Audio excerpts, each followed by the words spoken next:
Well, hello, everybody, and welcome back. I'm so excited to have you guys back in studio with me. And today we have the wonderful Taylor from True Leaf Studio. I'm so excited you're here today. Thank you for having me. Absolutely. Awesome. It's such a blast, to chat with you. You're such an interesting person. Oh, wow. I love it. I feel like I'm pretty lame, but that's No. awesome. So go ahead and introduce yourself to the audience. So my name's Taylor Bales. My husband, Michael, and I own True Leaf. Mm-hmm. We've been in Denton for like 100 years. We both went to college up here, early 2000s. Mm-hmm. Ventured off and had corporate jobs for a while and decided we wanted something different. And here we are. Here you are. Yeah. Well, so cool. So can you share a little bit about True Leaf Studio for those who aren't familiar with your wonderful store? Sure. So we got a hold of this tiny little gas station back last fall. And we renovated it. There was just so much potential. And it's the cutest little spot with a ton of windows. And so we were like, plant store. Our background is really more in outdoor gardening. We always did produce. We sold at the market. We did that kind of stuff. But with having kiddos and, life, something a little bit more consistent was better. So when we got the spot, we did all the renovations that we wanted to do. And now the main focus of it, thanks to COVID, is retail plants. And we love the retail plants. We are missing the classes and things like that that we had planned. Yeah. That was really the main focus of it before all this started. But, pivot is kind of the name of the game right now. Amen. So we're selling plants and we're doing terrarium bar and we're doing all that kind of stuff to go. And then once everything calms down, things get back to normal a little bit, we'll kick up the classes again, which was really the main dream for it. Yeah. Classes and events, but we'll see. Yeah. You have a beautiful space there. And I've lived here pretty much my whole life. And that building has just kind of been a revolving door of businesses. And so I'm so happy that you guys are doing so well in that little spot. It's probably like one of my little favorite little corners in town. Thanks. So cute. Thanks. It's been great. It's been great. Yeah. So how did you end up in Denton owning a plant shop? How did that happen? A series of fortunate events is the most honest way to say it. My back when we were fully functioning adults that had 9-to-5s and that kind of thing, my husband did 3D modeling for a rainwater harvesting company, and I taught at a local school district, not Denton. I love Denton schools, but I taught in Argyle. So back before we were doing those kind of things, we came to Denton all the time for Twilight Tunes and for all kinds of different little festivals and events, Day of the Dead, and da-da-da-da.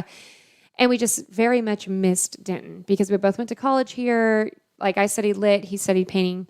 And so it was like, we missed Denton and the culture. So when the opportunity sort of presented itself for us to try something new, it just kind of all fell into place. Yeah. So, lots of hard work, but a lot of luck. Absolutely. Oh, So. I love that. So have you always kind of had this love for plants? Yeah. It's morphed, right? Like, cause before when we were in an apartment and we started a container garden and then we sort of maybe planted the whole front bed and we didn't really tell anybody, but then all of a sudden we had like cucumbers coming up and cherry tomatoes and stuff. And our neighbors like super loved it. And our apartment complex was on board because it was gorgeous. Yeah. So it started there. And then once we got the house and we started planting a ton of stuff out there and a majority of our experience is backyard gardening and urban farming and that kind of thing. Yeah. But of course, indoor plants are always part of that. If you're into the growing and nurturing thing, if you're into that sort of thing, you're always sort of finding the next thing to grow, to nurture, to take care of and that kind of thing. And so it just sort of, it moved that way. And, Yeah. we like nerdy stuff and nerdy stuff is always learning something new. So Yeah. So not only do you sell plants at True Leaf Studio, you also hold classes, you hold photo sessions. Yes. You have probably the most Instagrammable spot in town. So was that kind of always in the plan? Yes, it was. We always dreamed of it being just all white walls. My husband paints. So one of the goals is also to be able to do gallery nights and things like that because we want to host our own shows. We want to host group shows with friends that we have that are artists that paint and do sculpture and do ceramics and all kinds of stuff. Yeah. So eventually when that can come back around, we wanted it to be as malleable a space as possible. So the more we could do, the better. And we just thought, if you just get it down to like a super clean aesthetic, that's not quite like, medicinal, like sterile, but it still has the warm tones and things like that. You can do a lot with a space like that. So that was the focus, because we do still plan to have art shows, and he does still want to do painting. Right. His groove is watercolor and that sort of thing. So to do those kind of activities, which we planned on, but we'll see. You need to have a blank space to start with.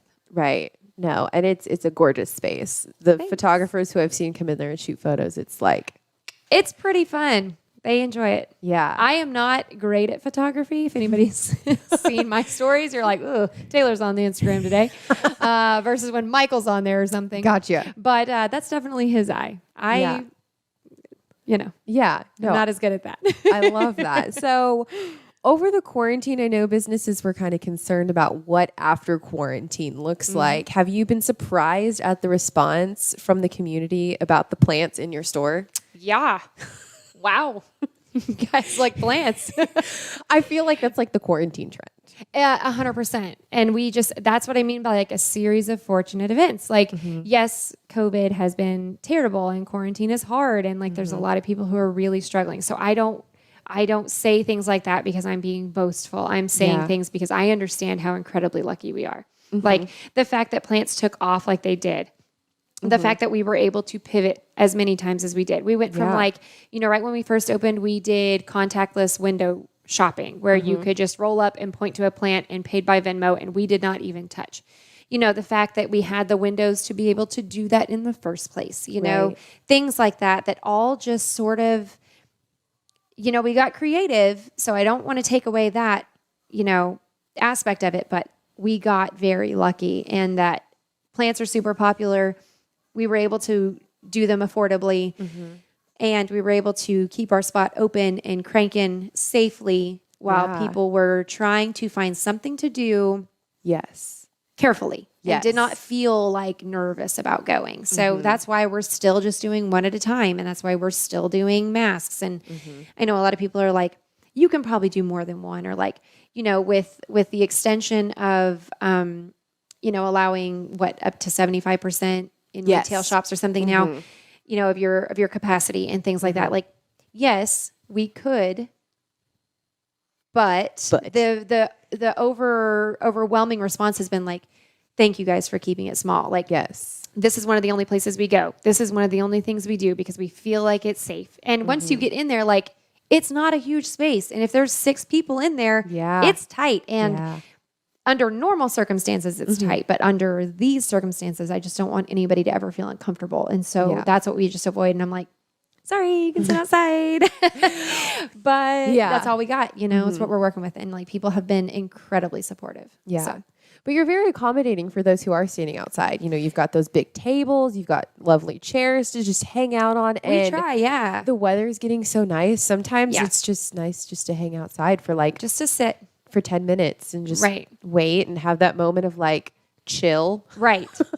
Whenever my Bluetooth is working, we try to have music going, you know, and things like that. And it's like, you just work with what you got. Yeah. So that's what we got. Yeah. I love it. Well, for every episode, I like to kind of go to Instagram and ask everybody if they have any questions for the guests. And as always, we got some questions. Nice. So our first one is from the lovely Aesthetically Savvy. She asks, okay, so how often am I supposed to water my succulent and how much? My little guy is a little bit sad. Okay. Succulents. Yes. So they're lovely creatures if they get full sun and dried out really well between waterings. So outdoor succulents do great in Texas because we are hot and dry. Yes. Indoor succulents tend to sometimes struggle because our indoor areas are obviously more humid. So I would say I always bottom water succulents. Oh. Which means that you take it and you set it in a pot a little bit bigger than it's in and let it absorb the water from the bottom. It keeps your dirt. So dirt is like a sponge. And so if it gets super dry, it's just like rehydrating a regular, washing sponge or whatever that you have to let it get wet slowly. Otherwise, the water just sort of runs off the sides and down the bottom of the pot, and then your roots never get the water. And so you think you're watering, but you're not watering, and it's just running off. Yeah. So I say to bottom water succulents. I do them about once a month, a real nice, good water. Every now and then you can do a little bit in between, but you got to remember these dudes want to be in the desert and they are used to getting a nice drink and then just being bone dry for a while. So you have to let them go through that cycle. Yeah. It's hard.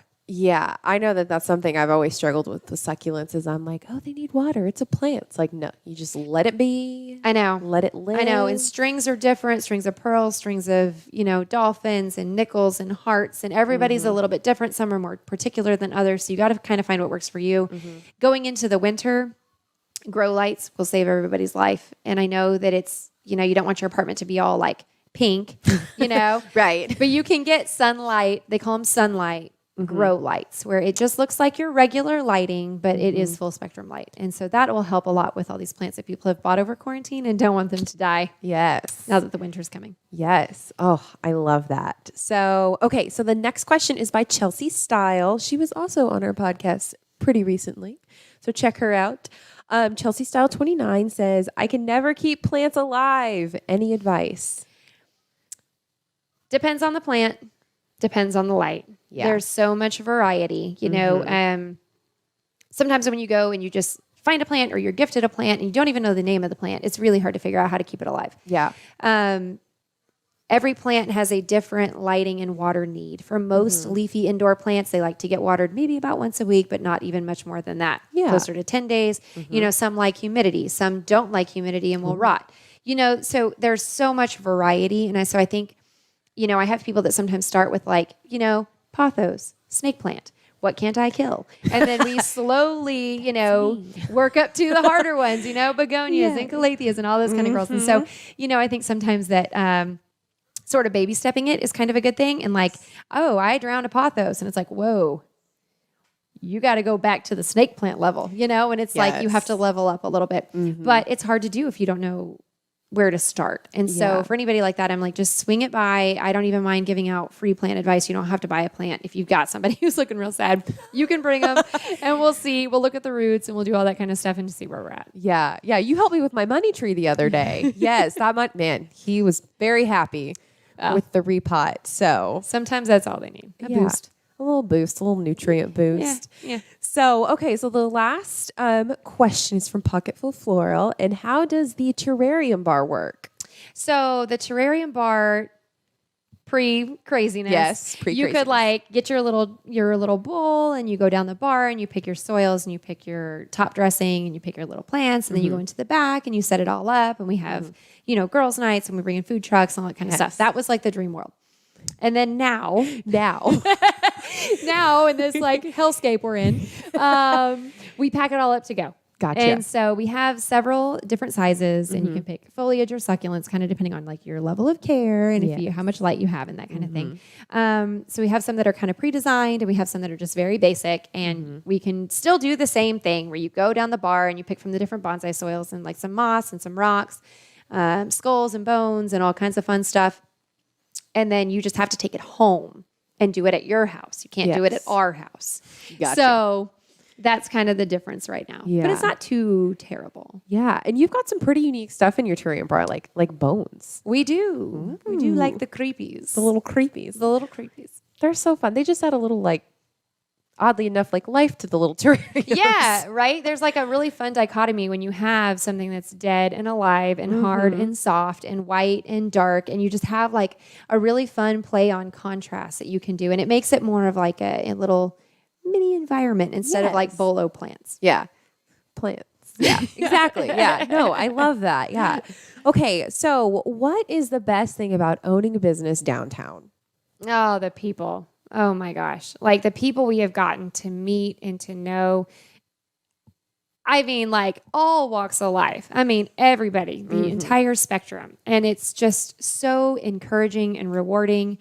And you find that people are a lot more similar. Yeah. And, it's just there's a bunch of nerds in Denton.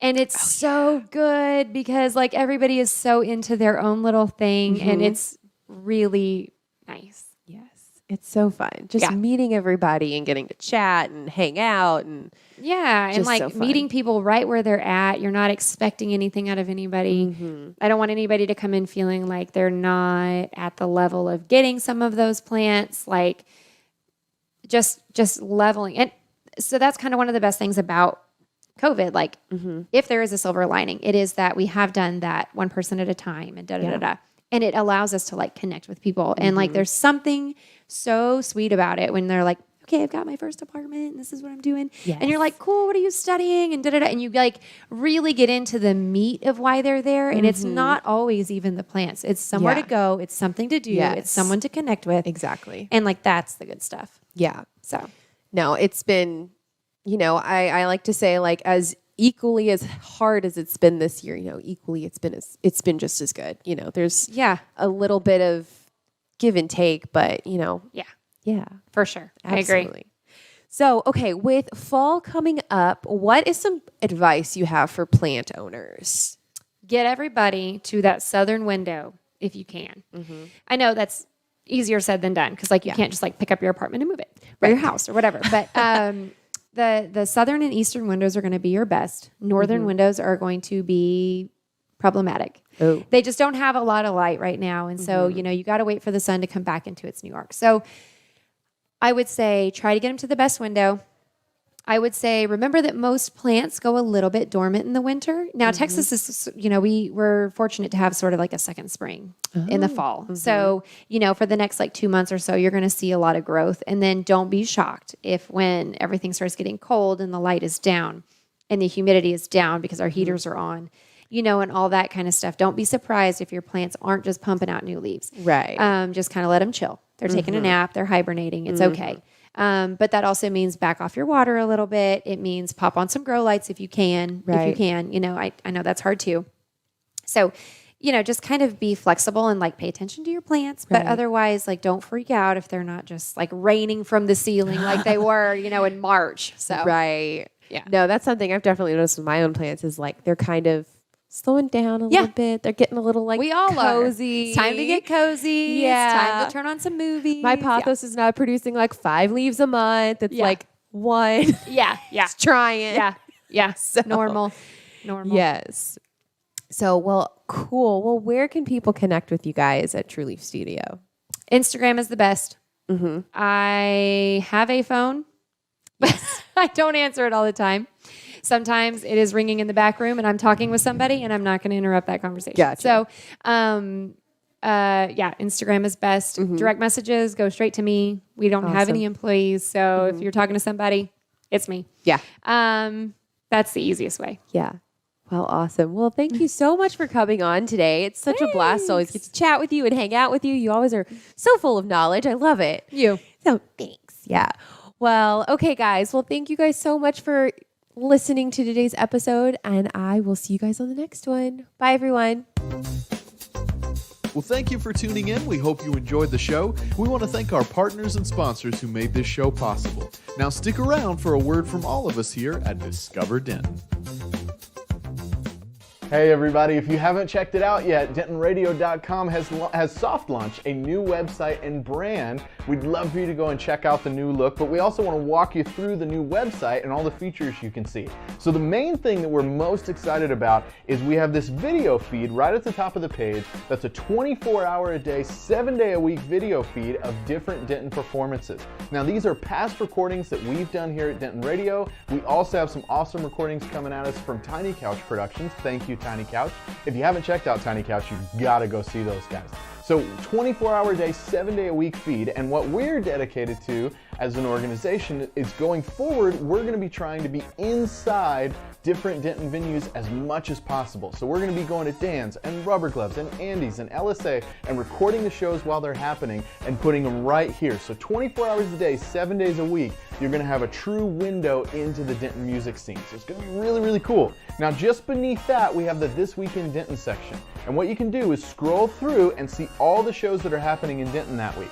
And then you can listen to the different songs from the different artists that are playing those shows, And then when you click the green button underneath it, it's going to take you right to discoverdenton.com's calendar page for that show. So you're going to get all the info on where, what, who, how, all that good stuff. And we'll be changing this out every single week. So you're going to have a full section of all the shows that are happening and everybody that's playing where you can go listen to them and check it out. We also still have our podcasts on this page. Everything that we were doing before is still here, but all these new fun features are coming at you. More features as well to come as we get further and further into this soft launch. And whenever we can start booking shows again and everybody's kind of back to normal, we're gonna have a really awesome big launch party and we'll get the final product out there. And we're super, super excited about it. So thank you guys so much for checking it out. Go see it all at dentonradio.com.